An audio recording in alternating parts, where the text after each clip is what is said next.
अस्सलाम वालेकुम नाज़रीन, कैसे हैं आप सब लोग। उम्मीद करती हूँ कि आप लोग खैरियत से होंगे। नाज़रीन, आज मैं आपके सामने एक बहुत ही ज़बरदस्त टॉपिक लेकर आई हूँ। ज्योतिष में ये मेरा फेवरेट टॉपिक है, लेकिन अभी मैंने ये सीक्रेट रखा है। अभी आपको थोड़ी देर के बाद पता चलेगा कि क्या टॉपिक है। लेकिन इसको करने से पहले मैं थोड़ा सा आपका टाइम लेना चाहती हूँ और कुछ चीज़ें आपके आपके साथ शेयर करना चाहती हूँ। देखिए नाज़रीन, मैंने महसूस किया है कि मेरी कुछ वीडियोज़ के नीचे जो है कुछ बड़े टॉन्टिंग किस्म के कमेंट्स होते हैं, स्पेसिफिकली इस्लाम को लेकर और मुसलमानों को लेकर और मेरी हैसियत को लेकर, बहैसियत मुसलमान और बहैसियत पाकिस्तानी। देखिए नाज़रीन, मैं आपको एक बात बता दूं कि मेरे नज़दीक मेरी आइडेंटिटी, मेरा पाकिस्तानी होना या मेरा मुसलमान होना सबसे बढ़कर है। ठीक है, इससे आगे कोई चीज़ नहीं है। और ज्योतिष जो है वो तो बहुत बात की चीज़ है। और दूसरी चीज़ ये है कि जो हम लोग अकल्ट साइंसेस से जो लोग बिलोंग करते हैं, ठीक है, जो लोग एस्ट्रोलॉजी की दुनिया में हैं या उसको रिप्रेजेंट कर रहे हैं या किसी भी ब्रांच से हैं, एस्ट्रोलॉजी या palmistry या टैरो किसी भी ब्रांच से हैं नाज़रीन, तो वो एक डिवाइन नॉलेज को रिप्रेजेंट करते हैं। चाहे उनका ताल्लुक किसी मुल्क से हो, किसी कौमियत से हो, किसी शहरियत से हो, लेकिन एक डिवाइन नॉलेज को वो लोग रिप्रेजेंट करते हैं। और जो डिवाइन नॉलेज से ताल्लुक़ रखने वाले लोग होते हैं ना, उनको ये बातें ज़ेब नहीं देती कि वो किसी इलाके को लेकर, किसी मज़हब को लेकर या किसी कौमियत को लेकर अपने ज़हन में कोई तासुब रखें। अल्हम्दुलिल्लाह मेरे ज़हन में इस तरह का कोई तासुब नहीं है। मैं एस्ट्रोलॉजी को सिर्फ़ एक नॉलेज के तौर पर ही लेती हूँ और नॉलेज के तौर पर ही आपसे शेयर करती हूँ। दूसरी बात है नाज़रीन, के जो ज्योतिष है वो रोशनी है और रोशनी को आप रिस्ट्रिक्ट नहीं कर सकते। ज्योतिष का तो मतलब ही रोशनी है। तीसरी चीज़ ये है नाज़रीन कि मैं एक रिसर्चर हूँ, ठीक है? और रिसर्चर जो होता है वो कभी बाउंड नहीं हो सकता। एंड एक और बात आपको बता दूँ, इसका मैं आपको एस्ट्रोलॉजिकल पॉइंट भी बता देती हूँ कि I have the Jupiter in the Ardra nakshatra, यानी आद्रा नक्षत्र राहु का नक्षत्र है। तो आप मुझे कैसे कह सकते हैं कि मैं अपने आप को रिस्ट्रिक्ट करूं? तो मैं आपको सिर्फ नॉलेज देने के लिए आती हूं, ठीक है? और मेरा इस किस्म की जो कमेंट्स हैं, मैं उम्मीद करती हूं कि आप आइंदा जो है इससे एहतियात करेंगे और मेरी बात का रिगार्ड करेंगे अगर आप मेरी वीडियोस को देखना चाहते हैं। तो आइए अब मैं अपना टॉपिक शुरू करती हूँ। आज का मेरा जो टॉपिक है बहुत ही ज़बरदस्त टॉपिक है और लाल किताब ने इसको 4 चाँद लगा दिए हैं। आज मैं बात करूँगी राहु ग्रह की, कि राहु जो है वो लाल किताब में कैसा है, उसकी क्या सिग्निफिकेंस है। नाज़रीन, लाल किताब ने राहु ग्रह को ब्रेन वेव्स के साथ तशबीह दी है।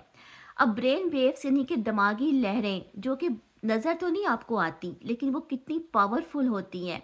इस दुनिया का जो पूरा नेटवर्क है वो लहरों के ऊपर चलता है। लहरें आपको नज़र नहीं आ रही, तो आप ये सोचें कि राहु ग्रह की क्या सिग्निफिकेंस है। Rahu is related with the beam of thunder, it is related with the lightning and thunder. What is the lightning? वो रोशनी जो कि आप आसमान के ऊपर देखते हैं, जिसको कि आसमानी बिजली कहते हैं। जब आसमानी बिजली चमकती है तो आपको उसमें, अगर आप उसको गौर से कभी देखने की कोशिश करें, तो उसके अंदर आपको शेड्स नजर आएंगे जिसमें ब्लूइश रंग भी होगा। Rahu is the blue node which is related with that lightning. तो राहु जो है वो उस रोशनी से रिलेटेड है। अगर आप नाज़रीन इसको महसूस करें तो आपको पता चलेगा कि राहु जो है वो नेचर की फोर्स के साथ रिलेटेड है। राहु का ताल्लुक जो है वो डिवाइन एनर्जीज के साथ है। आसमानी बिजली को कोई कंट्रोल नहीं कर सकता, कोई अर्थक्वेक्स को कंट्रोल नहीं कर सकता, कोई लावा का कंट्रोल नहीं कर सकता। और राहु ग्रह का ताल्लुक इन सब चीज़ों के साथ है। अगर राहु चार्ट में अच्छा है, एग्जॉल्टेड है, वेल प्लेस्ड है नाज़रीन, तो ये एक ऐसे नीलम से उसको तशबीह दी गई है, पत्थर से तशबीह दी गई है जो सांप के सर पे चमकता है। ठीक है, ये इंसान को जेनीथ ऑफ द स्काई तक ले जाता है, यानी आसमान की ऐसी बुलंदियों तक ले जाता है जहाँ पर रोशनियों का इज्तमा होता है। अगर राहु जो है वो मेलेफिक है, ठीक है, राहु जो है अगर किसी को किसी के चार्ट में वेल प्लेस्ड नहीं है तो नाज़रीन ये बहुत ख़राब है। राहु का ताल्लुक जो है वो डेस्टिनी के साथ भी लिया जाता है। एक हाथी है, लाल किताब के मुताबिक राहु जो है वो एक हाथी है, ठीक है। और उसके उसके साथ जो उसके पिलर्स हैं, ठीक है, यानी जो उस हाथी को कंट्रोल करते हैं, वो दो ग्रह हैं, एक मार्स है और एक सैटर्न है। राहु ग्रह की जो बहुत सारी वर्किंग है नाज़रीन, वो मार्स ग्रह पर डिपेंड करती है। अगर मार्स जो है वो 12th हाउस में हो तो राहु की वर्किंग जो है वो सिफर पे चली जाती है। इवन के राहु के मेलेफिक असरात भी ख़त्म हो जाते हैं। जो फर्स्ट हाउस का राहु है, लाल किताब के मुताबिक जो फर्स्ट हाउस में राहु हो, उसकी फंक्शनिंग सूरज पे बहुत डिपेंड करती है, सन ग्रह पर या सन के ऊपर डिपेंड करती है कि सन जो है वो कहाँ पर चार्ट में मौजूद है। मिसाल के तौर पे नाज़रीन, अगर राहु जो है वो फर्स्ट हाउस में है और सन जो है वो सेवन्थ हाउस में है, तो ये डोमेस्टिक लाइफ को ख़राब करके रख देता है। अगर सन जो है वो नाइन्थ हाउस में है, तो ऐसा शख्स जो होता है वो इररिलीजियस होता है, मतलब मज़हब पे बिलीव नहीं करता। अब मैं आपको एक रेमेडी बताने जा रही हूँ जो कि लाल किताब ने फर्स्ट हाउस के राहु के लिए बताई है, लेकिन जब मैंने ये रेमेडी पढ़ी तो मुझे थोड़ा सा बहुत अजीब सा फील हुआ, क्योंकि ये रेमेडी मुश्किल है और मुझे नहीं लगता कि इसको करना आसान है। That is about the cat placenta, कि जो बिल्ली का प्लेसेंटा होता है उसको तांबे की तरह का जो कपड़ा होता है, तांबे की रंगत जैसा, जैसे कि आप सुनहरा माइल कह सकते हैं, उसमें लपेट कर अपने पास रखना है। अब मैं आपको इसकी लॉजिक देने जा रही हूँ। जब मैंने ये रेमेडी पढ़ी तो मेरा माइंड इस बात पे क्लिक हुआ कि प्लेसेंटा के पीछे क्या रेमेडी है।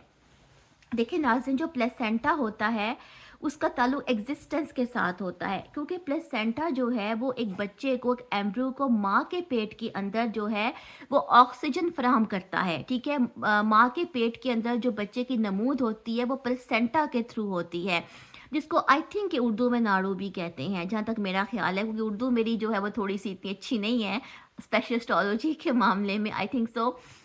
अब वो जो प्लेसेंटा होता है वो ऑक्सीजन देता है। तो अब आप देखिए, जो आपका फर्स्ट हाउस है वो क्या है, वो आपकी एग्जिस्टेंस है, वो आपका सेल्फ है। इस तरह जो आप सन है, सन प्लेनेट का ताल्लुक भी इंसान की एग्जिस्टेंस, इंसान की वैटेलिटी के साथ है। अब राहु जो फर्स्ट हाउस में आ जाता है, ठीक है, अब राहु कहाँ इन्वॉल्व हो गया, वो आपकी एग्जिस्टेंस के साथ इन्वॉल्व हो गया, आपके वजूद के साथ इन्वॉल्व हो गया। तो कहीं ना कहीं आपकी एग्जिस्टेंस को लेकर आपकी ज़िंदगी में प्रॉब्लम क्रिएट करेगा। नाज़रीन, राहु ग्रह का ताल्लुक जो है वो हैंगिंग के साथ भी है, ठीक है, सजाए मौत के साथ भी इसका ताल्लुक लिया जाता है। मेरी ऑब्जर्वेशन ये है, वैसे मैंने ये पॉइंट इस तरह पढ़ा नहीं है, ठीक है, लेकिन मेरी ऑब्जर्वेशन मैं आपको बता रही हूँ कि अगर राहु फर्ज करें फर्स्ट हाउस में है, 8वें घर में है या 12th हाउस में है, और अगर मेलेफिक असरात दे रहा है, तो it can lead towards miss Fortune, the miss Fortune which is like the hanging, यानी कि सजाए मौत। डिपेंड करता है कि चार्ट में जो है वो बाकी प्लैनेट्स की जो है वो क्या सिग्निफिकेंस है। तो नाज़रीन, अब ये तो एक पॉइंट हो गया। अब मैं आपको एक एक्सप्लेनेशन देने लगी हूँ जिसने मुझे बहुत अट्रैक्ट किया, और ये थी Rahu in the 8th house. नाज़रीन, जो लाल किताब है वो राहु के 8th हाउस के बारे में ये बताती है कि जब राहु क्रिमेशन ग्राउंड में आता है, जब राहु कब्रिस्तान में खड़ा होता है, जब राहु 8th हाउस में जाता है, तो आसमान कांपता है और ज़मीन लरजती है। ठीक है, अब इस ये इतनी एक ज़बरदस्त एक्सप्लेनेशन है। जब मैंने इसके बारे में पढ़ा, ठीक है, तो मेरा ध्यान कहाँ गया, क़यामत की तरफ, क्योंकि बिल्कुल क़यामत का मंजर पेश कर रहा है Rahu in the 8th house. और मेरे ज़हन में इसको लेकर रिसर्च के कई पॉइंट्स खुल गए। खैर, अभी फिल वक्त तो मैं उनके बारे में बात नहीं करूँगी, सिंपली मैं आपको बताऊँगी कि जो 8वें घर का राहु है उसको एक आवाज़ के साथ तशबीह दी गई है।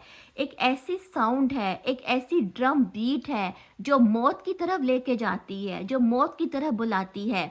एक दीवाना आदमी है जो बोलता है तो बोलता ही चला जाता है, और उसके अल्फाज की किसी को समझ नहीं आती। क्या किस्मत की किसी को समझ आती है? क्या डेस्टिनी की किसी को समझ आती है? क्या डिवाइन डिसीजन की किसी को समझ आती है? इंसान इन चीज़ों को समझने से कासिर होता है, बेशक वो अपनी जितनी मर्जी लॉजिक लगा ले। तो 8वें घर का राहु जो है वो इस तरह वर्क करता है। अब इसके मेलेफिक असरात को ख़त्म करने के लिए, राहु अगर किसी का 8वें घर में है नाज़रीन, तो अगर उसका शनि भी ख़राब है और उसका मार्स भी ख़राब है, तो इसको वर्स्ट फेट है। ऐसा शख्स जो है वो करप्ट हो सकता है, उसकी अपने जो कर्म है वो उसको दलदल में धकेल सकते हैं, इवन के मौत की तरफ लेके जा सकते हैं। डेथ पेनल्टी तक जो है वो 8वें घर का राहु जो है वो लेके जाता है। अब लाल किताब ने इसके बारे में कुछ रेमेडीज़ बताई हैं।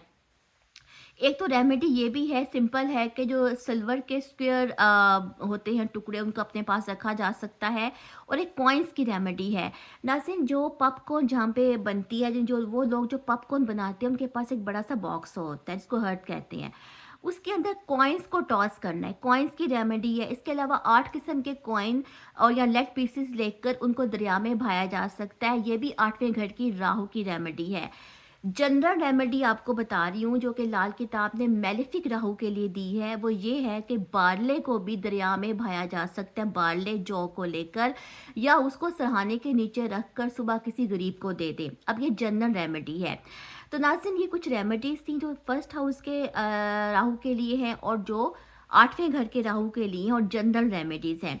इसके अलावा नाज़रीन जो मैंने आपको पहले रेमेडी बताई है प्लेसेंटा की, अगर आप वो नहीं कर सकते तो आप सिंपल जो है वो डोनेशंस दे सकते हैं, जैसे कि वीट का है या सूर्या का है। वीट का रेमेडी है, ठीक है, या सूर्या से रिलेटेड रेमेडीज़ हैं, क्योंकि राहु के मेलेफिक असरात को ख़त्म करने के लिए सन और मून दोनों की रेमेडीज़ दी जाती हैं।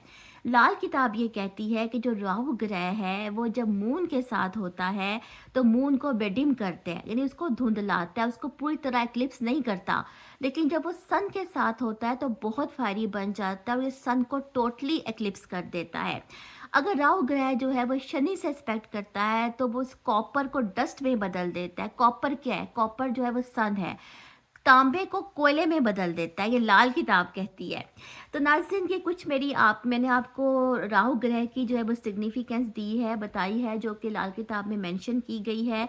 तो आप मुझे अपना फीडबैक दीजिएगा कि आपको मेरी वीडियो कैसी लगी, ज़रूर दीजिएगा ताकि मुझे पता चले कि आप इसे क्या समझे हैं। इंशाल्लाह मैं राहु के बारे में मज़ीद वीडियोस करूँगी जो कि 7वें घर के राहु के बारे में भी होंगी और दीगर हाउसेस के बारे में भी होंगी इंशाल्लाह, अगर अल्लाह ताला ने तौफीक दी। तो अपना ख्याल रखिएगा और किसी और वीडियो के साथ आती हूँ, तब तक के लिए अल्लाह हाफ़िज़।